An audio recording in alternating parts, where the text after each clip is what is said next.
If you could list the top 10 things that you worry about on a daily basis, how many of those things would you say you actually have control over? For example, am I ever going to find a happy relationship? Is the economy going to crash? Am I going to be financially stable, get a job, keep my job? Is that boy ever going to text me? Will I ever be skinny enough? Why does it seem like no one likes me? In this video, I'm going to help you understand how to stay in control of your life and decrease your anxiety about life decisions and what's happening in the world. But first, hurry and subscribe to my channel so you can be notified when my new videos come out.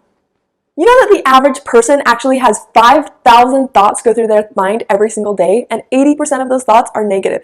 And 95% of those thoughts are repetitive thoughts. So we are constantly repeating negative thoughts in our mind over and over and over. No wonder why we have so much anxiety throughout the day, because most of these worries are actually things that we don't even have control over. Stephen Covey teaches about our circle of influence. I like to change it a little by adding our circle of control.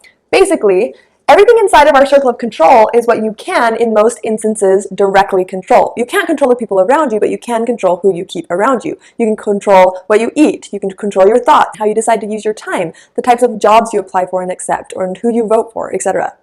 The second circle is the circle of influence, and those are the things that you don't have direct control over, but you have the ability to influence. These are the opinions and behaviors of those around you, your emotions, how others view or treat you, how you are valued at work, etc. Then this outside circle is our circle of concern. These are the things that you may be concerned about, but you have little to no control or influence over these things.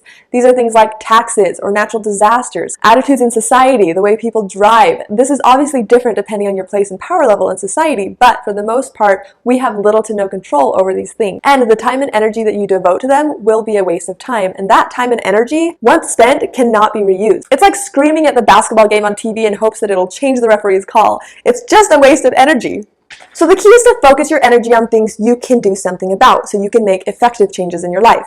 As you do this, your circle of influence, meaning those people and things that you have influence over, will increase. When people see that you're making effective and positive changes in your life, they'll be drawn to you, and therefore you'll have more influence over them. But if you see that you're constantly only focused on things that are out of your control, you'll be seen as overly critical, a complainer, or an overall negative person, and no one's going to want to associate with you. The second part of this has to do with your past, present, and future. Anything that's in your past is out of your control. You have absolutely no power to change things that have already happened in the past. So worrying about them will only lead to negative feelings, depression, and regret. You can, however, influence your future. You can envision what you want your future to be like, and then you can create a mission and a plan to create that future that you want. But remember, you don't worry about your future. Plan for your future by doing things in and focusing on the present, because it's what you're doing now in the present that's going to create the future you want. So your main focus should be, what am I doing now to reach my vision? And it's good to note that depression stems from worrying about the past, anxiety stems from worrying about the future.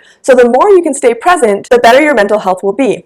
You can do different exercises such as counting all the blue things in the room that will help your mind come back to the present. Because overthinking is really the biggest cause of our unhappiness. When you can keep your mind off of things that don't help you, things that you can't control, and stay positive and stay focused on your goals and your future, then you'll be so much more content and satisfied with your life. You'll just be happier. But in order to stay in control of your life and feel liberated, you have to be okay with taking responsibility for your life. The problem we run into is some of us don't like responsibility. In fact, we try to take on as little responsibility as possible because we view responsibility as something that causes stress and anxiety in our lives, and we get into this habit of allowing others to influence our emotions and our behaviors and our thoughts, because then we can blame them for our life and our shortcomings, and we can relinquish that responsibility.